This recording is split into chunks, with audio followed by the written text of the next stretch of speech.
So we now move to the opening panel of the morning, and a subject which, as I mentioned, is super close to my heart, the transition to electric vehicles here in the UK. And I'm delighted to announce a very, very strong panel, focusing a little bit on the buses and charge point operating side, but two really, really interesting vectors into the transition to e-mobility. And to start things off, really, really pleased and delighted to have Poppy Mills, the Managing Director of leading CPO Ubitricity, as our sponsor for the panel. And Poppy, would you like to just say a few opening words, please? Yeah, sure. Well, thanks very much for the intro, Aid, and very good morning to everyone. It's great to be here today.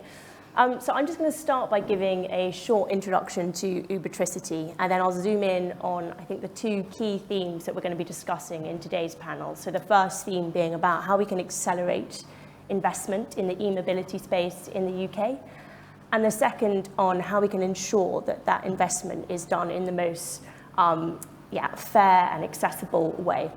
So firstly, just as a brief introduction to Ubitricity, so as part of Shell's wide range of EV charging solutions, Ubitricity works with councils up and down the country to provide convenient on-street charging infrastructure to help councils make charging for their residents and the visitors to their area easy and convenient. We provide a range of different charging solutions in various speeds, sizes, and styles, but we're most famous for our lamppost charger, which integrates very discreetly into existing infrastructure, like lampposts, and we're actually, it's proven so popular that we are now the UK's largest public charging network in the UK. So going back to the two themes we discussed that we'll be diving into more detail with this panel.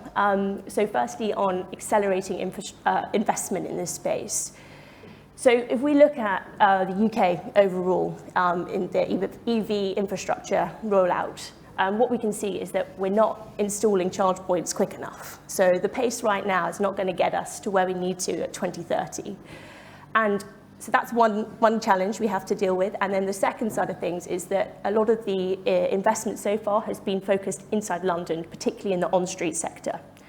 So one way that we're looking to tackle that is Ubitricity. So we have set an ambition to install 50,000 on-street charge points across the UK by 2025. And to do that, that's really about working with cities and towns across the country to be able to get there. And we're also committed to providing a range of different funding options to get there. So including zero-cost options for local authorities to be able to install our infrastructure. The second side of things, looking at accessibility. So I guess core to Ubitricity's proposition with our lamppost charging product is all about addressing the customers who don't have access to private driveways. So this represents about 25% of all drivers in the UK. And it's a really important section to obviously be considering, because research has consistently shown that these drivers are not switching to electric vehicles, in part because they don't know where they're going to reliably charge overnight. So by providing and really focusing in on infrastructure to address those needs, we help to kind of make sure that investment is being rolled out in a way that all drivers can make that transition. So I think maybe just before I hand over back to Aid to kick off this panel, I think, these two themes are really important and for us to be considering now so that we can, hit that 2030 vision. And welcome any local authorities here today to come and speak to Ubitricity, to myself, and we've got many colleagues as well from Ubitricity team here today. So very much looking forward to the discussion. So thank you. Thanks very much, Poppy. And Ubitricity have an exhibition space over in the exhibition area where you can see the lamppost charging installation with your own eyes. So thanks very much for that opening gambit, Poppy. To introduce the rest of our panel then, so if I can introduce Kevin Wellstead, the EV Sector Director at SSE Enterprise Utilities, Asif Ghaffar, CEO of BEV, Chris Gall, Group Engineering Director at Alexander Dennis, and Richard Harrington, the Engineering Director at Go Ahead London. If I could just go along the panel, please, and ask you just to give a quick overview of your work, and particularly with a focus on decarbonisation. Kevin, would you like to start us off, please? Yeah, no, thank you, Ed. So we're kind of focused in a number of areas, supporting fleets, supporting buses. We've done a lot of work in the bus network. Our kind of primary strategy at the moment is we're looking at rolling out over 300 ultra-rapid charging hubs across the UK. We think it's really important for us to kind of provide, as well as what Poppy's saying about the accessibility for people without that off-street parking, also that opportunity charging need to support fleets and the general public. So that's what we're kind of focusing a lot of our attention on at the moment. Thanks very much, Kevin. Asif, a few words from you, please, to describe your work.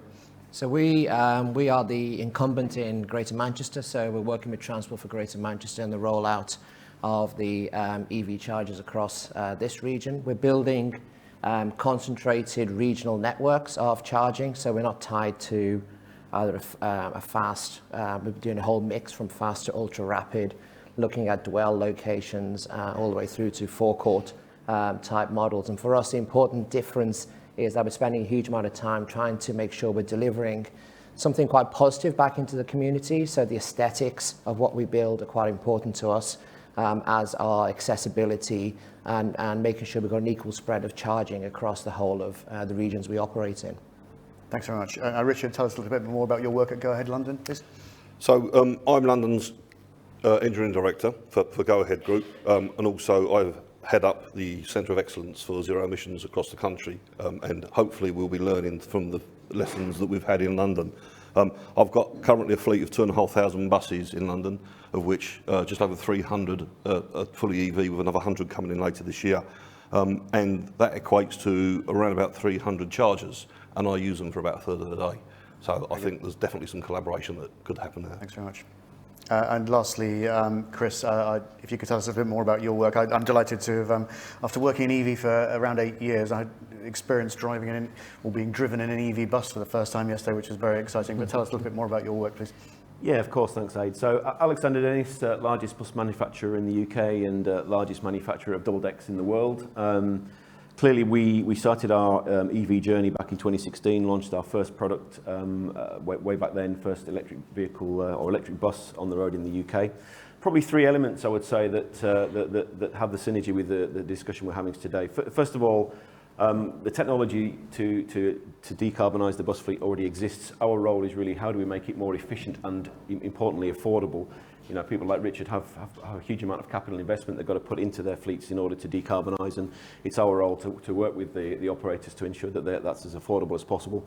Secondly, trying to attract people out of passenger cars, which maybe is a slightly controversial thing to say, but into passenger transport. You know, the solution to decarbonisation in the UK is not all about just turning every car on the road into an EV. It has to be a mixed solution, including getting people out of passenger cars and into public transport. So part of our role is making buses as attractive, as comfortable, as user-friendly that they can be. And then finally, back to something we talked about earlier, really decarbonising the whole of the supply chain, all the way from raw material through to finished goods. Because again, our aspiration is to become a net carbon zero business as soon as possible, and that really involves both the supply chain and ourselves. Very good. We've got two engineering directors on the panel, so I'm sure we'll get into some of the nuts and bolts of the subject. We have a really nice focus here on buses and charge point operators, so it's a really nice way of thinking about accessibility and opportunity that I know Andy Burnham and SSE are both keen to express that dynamic in a really meaningful way. I know this is a proposition that you're really interested in, Kevin, so tell us a bit more about how SSE is delivering opportunity and accessibility in the EV charging space, please. Yeah, so we've spent a lot of time thinking about what does an EV hub look like, what does it feel like, what does the kind of general public and EV driver really want. And for us, it was about making sure that we captured everything, because we believe in the inclusivity of an EV hub. So, we wanted to make sure that we could put bays in for disabled drivers, so we could bring disabled drivers on the EV transition with us, that we could deal with commercial vehicles, that we could provide infrastructure that can cater for every type of vehicle type, because as we know, where you charge a vehicle, it's not like a petrol cap is on the right or the left, it's in different locations. So again, it was important for us that when we're designing these sites, they are designed for everyone's accessibility. And I think also for us, because of our renewable heritage, it was important for us to think about how we could bring that renewable in. Obviously, certified renewable energy is key to us. It's obvious, it's part of our business. But also, if you go out and look at the model out there, we're going to build probably, I would say 15 to 20 of our flagship sites, which is outside on the right-hand side. And what we've done there is we've used we will be using recycled turbine blades. So where we're taking turbine blades and renewing those on our wind farms, rather than sending the turbine blades to landfill, we'll repurpose them, recondition them, and use them as the canopies at our hubs, and then put solar on top of them. So for us, really innovative, the way we can, effectively keep that renewable theme through everything, and we can kind of complete that ecosystem from the wind farm all the way through to the vehicle and right the way through the infrastructure. Renewable energy, recycling wind turbine blades, and EV accessibility. It's like a sustainability dream come true, isn't it? It's impressive work. And I know you've started putting the first of those 300 plus charge points in the ground. So you can tell us a little bit more about that? Yeah, so our first site will be opening in Glasgow in probably approximately 8 weeks' time. I keep telling the team it's got to be a month's time, but it'll probably realistically be about 2 months' time. And then we're on the road to delivering roughly approximately 20 this year, and then next year we're looking at rolling out a further 30 plus, and then 300, at least 300 in 5 years' time. But our ambition is to get to 500 plus by 2030. Yep. And the key for us actually is we would love to build and invest in more, but the key thing is finding the land. It's finding the power at the right location and the right location of the hub. So, there's quite a lot of science that goes into that to make sure we get the right site in the right place, and it's the right place for the community that are going to use it.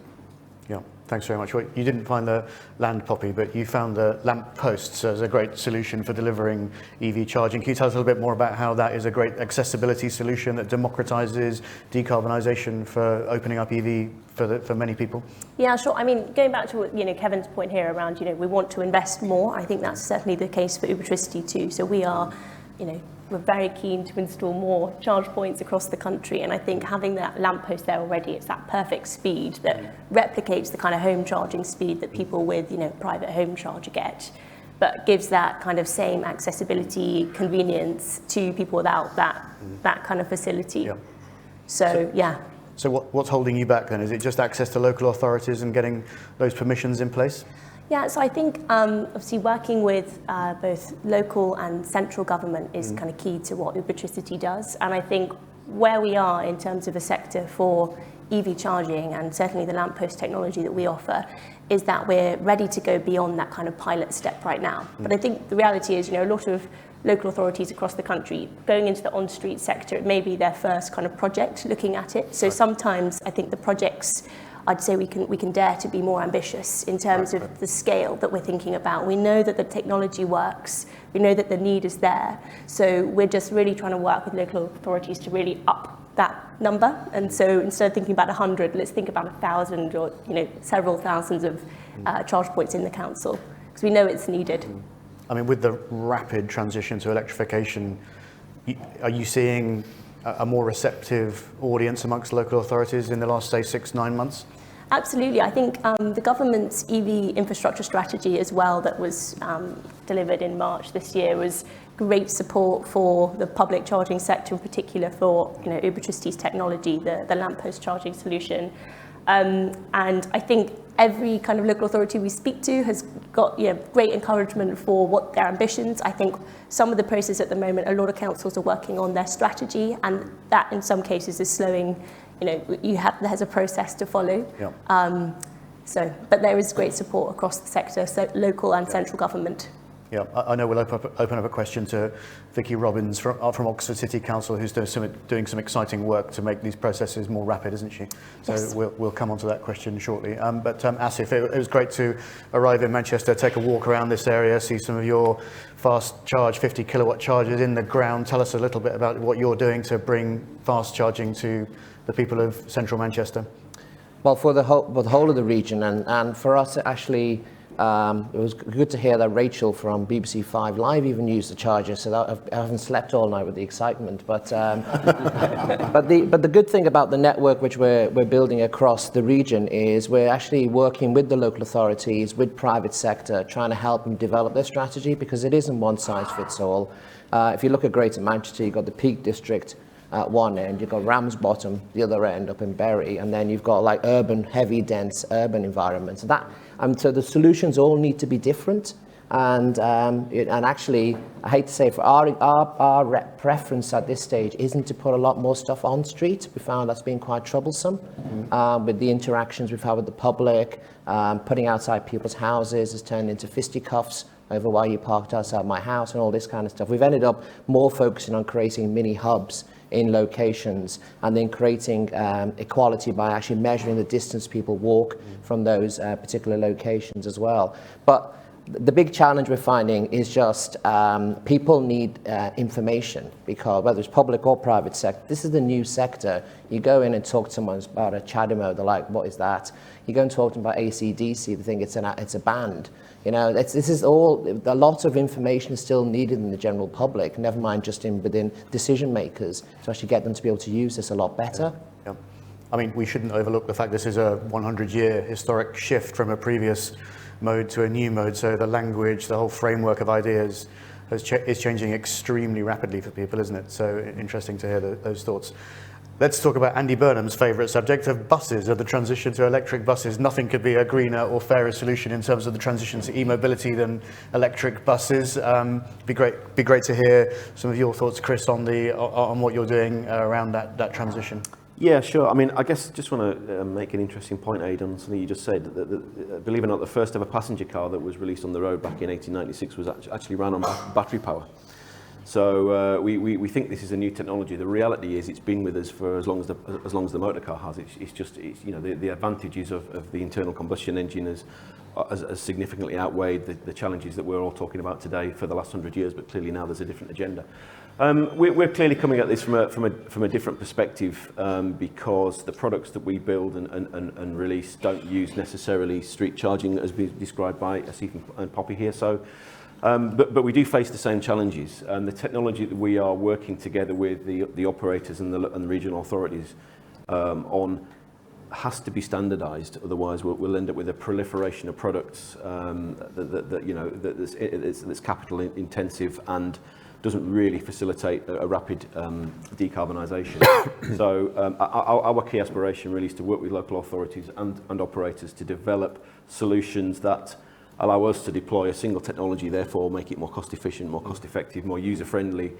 And then I guess the other thing that we are actively discussing is around just the amount of power that it takes to chart, and I'll pass on to Richard in a second to comment on this, because he's probably more front and centre on this than we are. But you think about the amount of power it takes to charge a fleet of 100 buses overnight, each one needing somewhere around 300 to 400 kilowatt hours, with a relatively limited number of chargers. You know, that is quite a significant amount of infrastructure and power that needs to get into a depot and be distributed into those buses. So again, our role is to try and make our products as efficient as possible to reduce the power usage.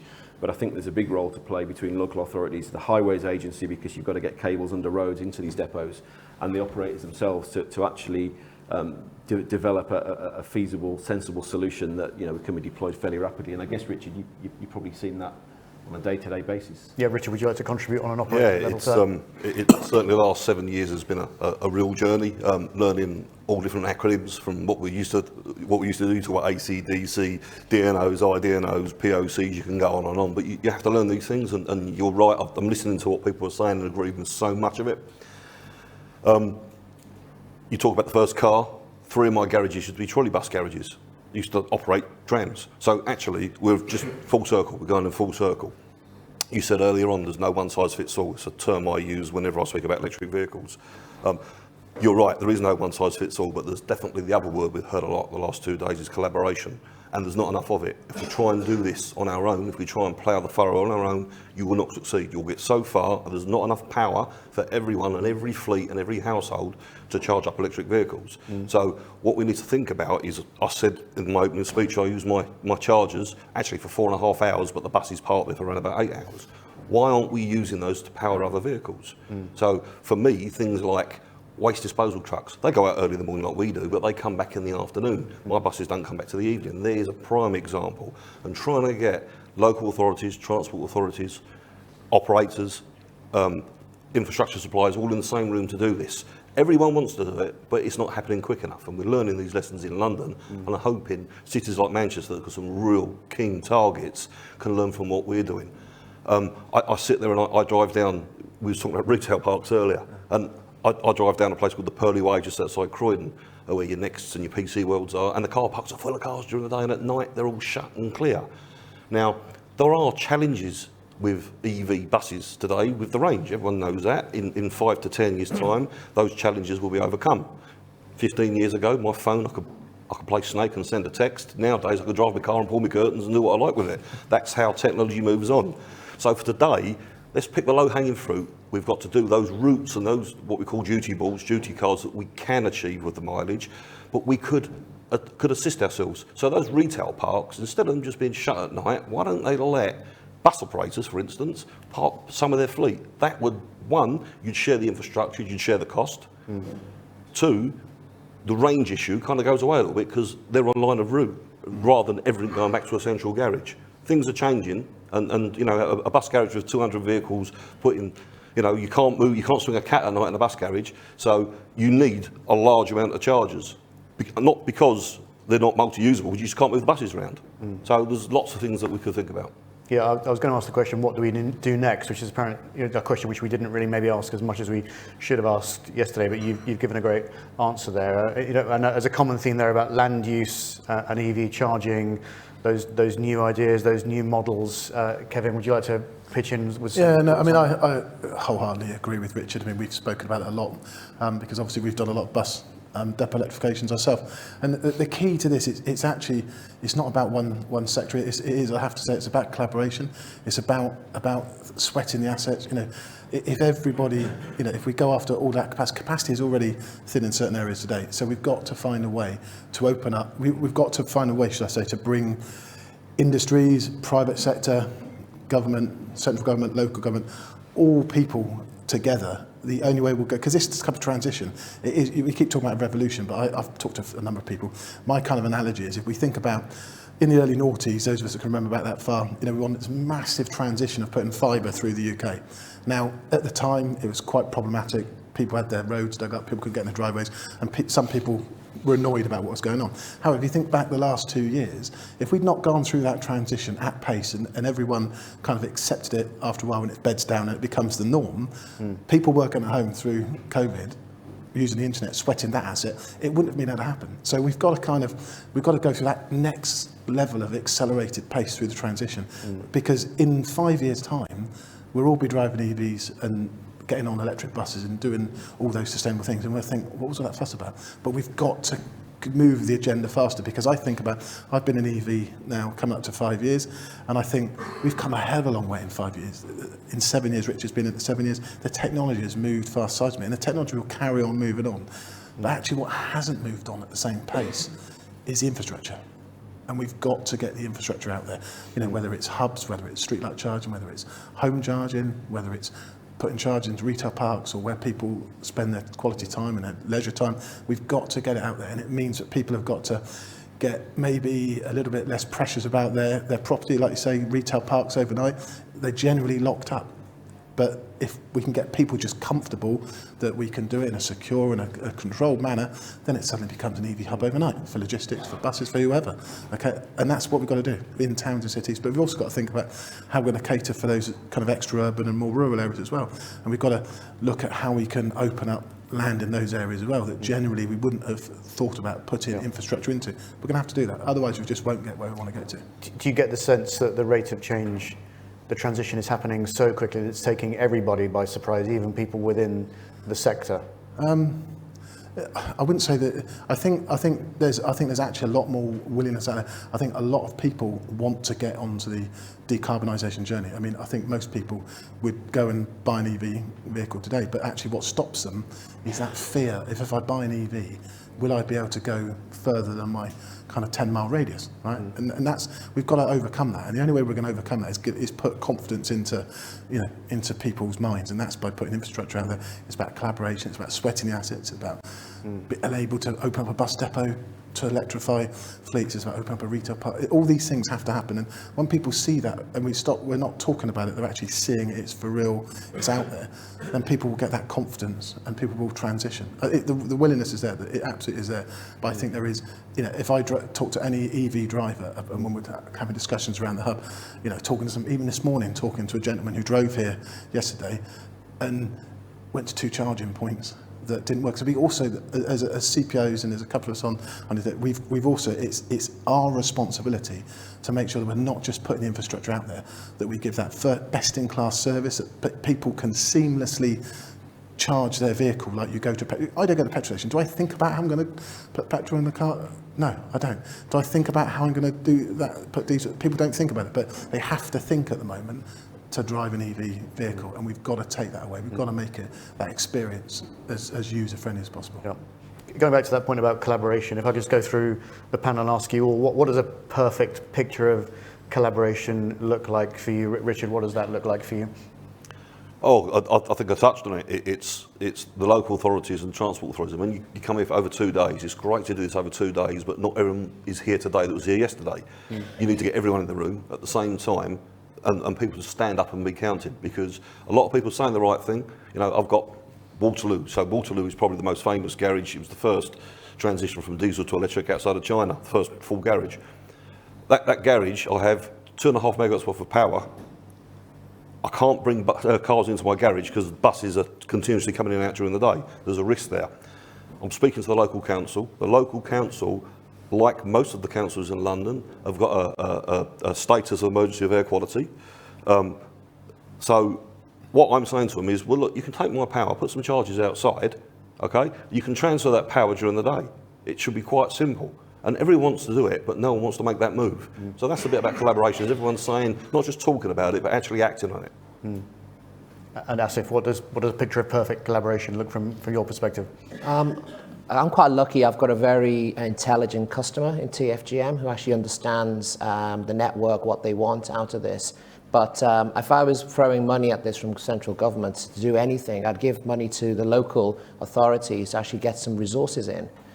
Because what they lack is, everybody wants to do it, what they lack is resources and capability, and actually having that will move this a lot forward, a lot faster, and we'll actually get stuff in the ground very quickly across all of these sectors.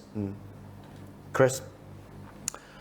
Well, I guess the irony is we all want the same thing, right? So you know, it's going to sound a bit trite to say it, but it can't be that hard. And it comes back to what clearly is. Yeah, it clearly is. It's back to what Richard said. It's getting the right people in the right place, discussing the right things at the right time.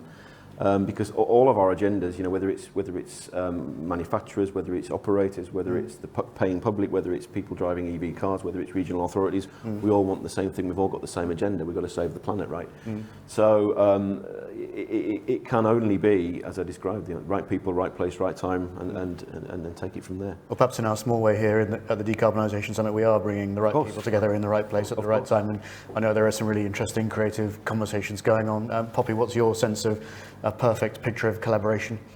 Yeah, I think the key collaboration for Ubitricity when we're rolling out infrastructure is about the local authority that we're working with, and they're often representing, you know, bringing a lot of the other stakeholders together as well. So obviously the residents, hugely important, and who we're serving ultimately. The DNOs, the street lighting teams, there's a huge number of different people that we need to be working with, and often the local authority is doing, you know, a lot of that kind of collaboration for us and bringing all that together. And then I think fundamentally being supported by the central government. So I think, yeah, as you were saying, around some of the funding that's needed, and I think we're starting to see some really great support for that from central government in terms of like the Levi funding that's been rolled out for charging infrastructure. And so, yeah, the kind of core relationships, but with that central support to kind of unblock some of those bigger challenges. I mean, I've been hearing some conversations around competitive or very different business models between the public and the private sector, and, you know, having to work creatively to make those different models work. Is that your sense of the exchange, the conversation that needs to happen? Yeah, I think at the moment we're at a point where for public infrastructure we are still reliant on grant funding, but within that you still have a range of different business models to you can make that work. So, you know, we can provide, as I said, zero cost options if that's a kind of initial upfront payment, or, you know, how you structure that is very much dependent on what that local authority is requiring. So I'd say there's not a specific model that we're seeing as the one size fits all for everyone just yet. Yeah, very good. Well, I'd like to open up to questions now from the audience. I know that Vicky Robbins has a question, so if I could ask Vicky to ask that first question, please. Hello, I'm Vicky Robbins from Oxford City Council. We talked a lot about equitability and accessibility and fairness. I'm really interested, we've touched a little bit about collaboration. Can you talk a little about some of the approaches and techniques that you're doing to ensure that balanced mix across the estate? Because obviously, as a local authority spending public funds, that's absolutely the core to what we're doing. Yeah, who would like to answer that one I'll first? start Asif? on that if you don't mind. Yep. So for us, I'll use Trafford as an example. It's a council which we're working with. There, your natural inclination would be to go in the south of Trafford, where all the wealthy individuals are. But the process, which we've worked quite closely with Trafford Council, is we're putting an equal spread of charges across the whole of the region, and we're data mapping that. So we can actually identify where the charges are going, where residents live, in the north, in the middle, and in the south, and actually create that equal spread as a phase 1. And then from there, we can actually do a phase 2 rollout, where we're then mapping in more public infrastructure, but also private land and looking at on-the-go forecourt type models. Ultimately, over a 5-year period, Trafford will have a public charging network of ultra-rapid chargers across the whole of the region, which is accessible for everybody. That's one example of how we're then doing that. And then, as part of that, we're working with the communities to not build hard, ugly, concrete infrastructure, but actually, can we build a garden around this? Can we build a park as we're trying to develop this out? And so we're thinking about what's this going to look like in your community where you're living, because you're going to have to look at this every day. And how can this be a positive piece of infrastructure where it kind of recaptures a bit of the Victorians and the railways, where people came out and waved their flags rather than come out and picket and oppose these things going in their neighbourhoods. That's what we're trying to recapture when we think about this. I love that idea of thinking about EV hubs as environmental spaces. We can rethink and reimagine that whole experience, can't we, away from the fuels that we had in the past. In answer to that question, Poppy, would you like to pitch in with that one? Yeah, sure. Perhaps just to build on that point, I think when we're now thinking about how we roll out infrastructure, principally as well, it's about that resident engagement program. So whether you have that kind of 5-year stage infrastructure plan, I think there's a few different angles to consider. So where's the existing demand? Where are people parking on the street today? Because we know there's an issue specifically for those customers. And thirdly, we've got some great data analytic tools as well to be able to help us forecast, where are we going to see this demand, thinking about like visitor traffic and things like that to cater for different charging speeds in different locations. So it's a hyper-local consideration each time. It's not a one-size-fits-all, but I'd say, the resident engagement, data analytics, and then thinking through, where that on-street parking is going on are the kind of principal points to help us to work out where to put it and to make sure it's fair. Thanks. Kevin, would you like to pitch in with that one?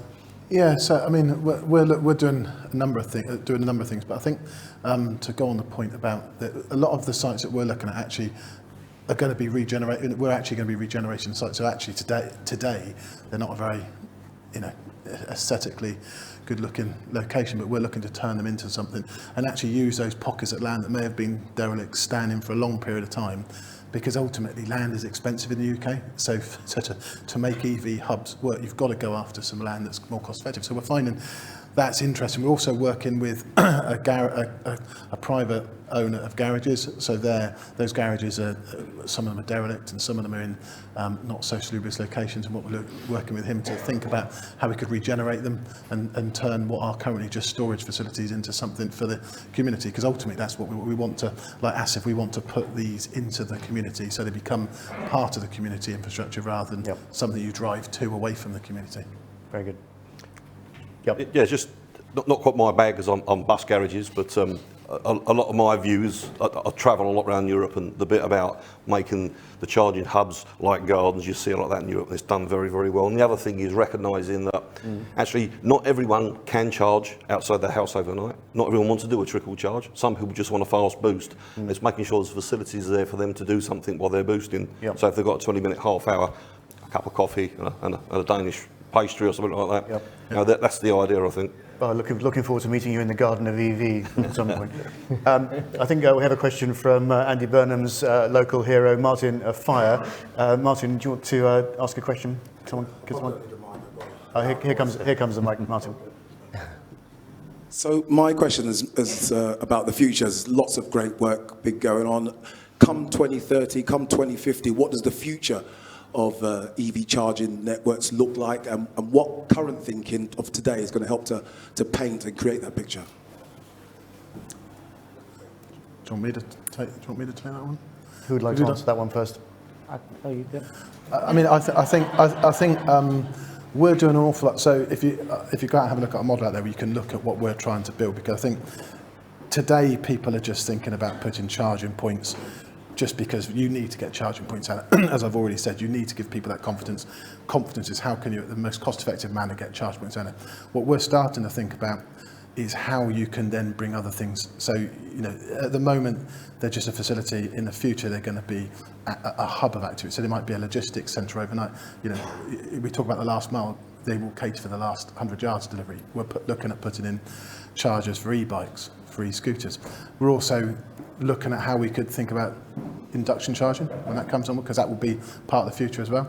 And also think how we can bring, so if, again, we're looking at on our flagship hubs, we're looking at how we can bring buses and heavy goods vehicles into the same site where we're going to have vehicles charging, we're going to have facilities for autonomous vehicles, catering for that autonomous vehicle. So we're looking at putting micro-edge data centres and 5G on the same site. So we don't require it today, but in the future, when less people are actually driving vehicles and it's going to be an autonomous part to play, then it's putting that infrastructure in today rather than waiting until we've put all this infrastructure in, and in 5 years' time, now we need to start thinking about autonomous. Let's think about doing what all the future-proofing we can do today, feed it in, spend the money once, and then you're just doing subtle upgrades as we move forward.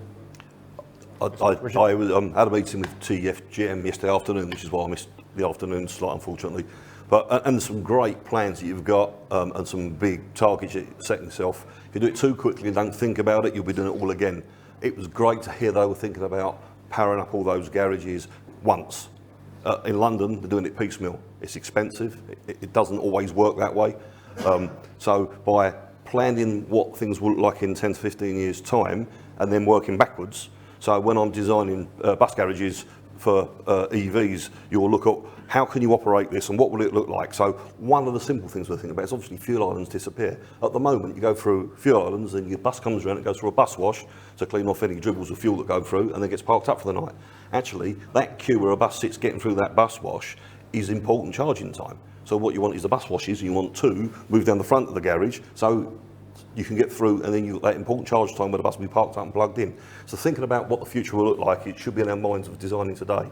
So that's a good question, but that's our challenge. I think part of the challenge, I'll be quite honest, it's hard, you can't plan for 20 years time, because we don't know where the car technology in our case is going to actually end up, where the battery strength is going to end up. What we are doing is we're trying to put in what we believe is the most future-proof network we can actually think of, which is available today. But we are doing it in piecemeal, but that's only largely driven by the amount of power we're getting on each site. So that's actually driving the volume. But what we're not doing is going to a site and saying, oh, here's 1,000 spaces, let's take 1,000 and let's try and put everything in now, because it isn't the demand there either. You know, you look at Greater Manchester, circa 14,000 registered electric vehicles in the last count. We're going to have to build this. So there's a piece around building some of the core infrastructure, but actually the piece around making sure that this network remains relevant, remains on where the market is actually moving to over a period of time as a number of vehicles move forward and create that network. The challenge today is that we haven't got a network. So step one is trying to build the proper network, but then, you know, trying to do this in steps as we kind of move forward as well. Yeah. I think another thing to consider, you know, technology will be the answer. Technology will be the solution to the challenge. And, you know, Martin, it's difficult to think about what 20 or 30 years might look like, but a lot of the technologies Kevin just described actually already exist. So, you know, there've already been trials of inductive charging highways in Scandinavia, in Norway, with mixed success. But again, you know, the first step is always the hardest. It gets easier after that. In terms of autonomy, again, we discussed that earlier. We've done trials in bus depots where, you know, you can imagine Richard's challenges with moving buses around overnight could be done autonomously, quite simply, actually. So vehicles could take themselves through a bush wash, take themselves to a charging station, and then, you know, in the morning, all be there ready to go out. And you can imagine the retail park description that Richard and Kevin talked about. You can imagine 1,000 cars moving themselves around to charging points and then parking themselves back in their original space for their owners to collect first thing in the morning. So, you know, the technology's there. I guess the third thing as well, thinking about the future that we need to discuss is vehicle to grid. So there are also opportunities for vehicles to sell their own charge back to the grid as and when required, if vehicles necessarily don't need it themselves. So there's a bunch of technologies that either haven't been invented yet, which we can't comment on, but certainly that have been, that we just need to see more deployment of, and that will start to solve some of the challenges we've just spoken about. Very Yeah, good. and I think that piece on the grid as well is like, if I look at 2030, 2050, that's going to have to be the piece that we resolve. There's going to be such a greater kind of energy demand. It has to be more interconnected. So even when we're deploying infrastructure today, it's thinking through, how can we do, first steps of things, scheduled charging, smart charging solutions to be able to support that more interconnected kind of solution. But I think that's going to be very interesting how it plays out right from generation through to the end customer and pulling that all together in a very seamless, easy way for the customer. But ultimately, owning an EV should continue to be cheaper, more efficient and easier for a customer than like a traditional kind of refueling a petrol diesel car. Sage words, and as you're all technologists and engineers, you avoided using the phrase that I most dislike, which is delivering the future today. You talked about actual real-world technologies. Any other questions from the audience? A couple at the back there and in the middle. Microphone coming to you any second now.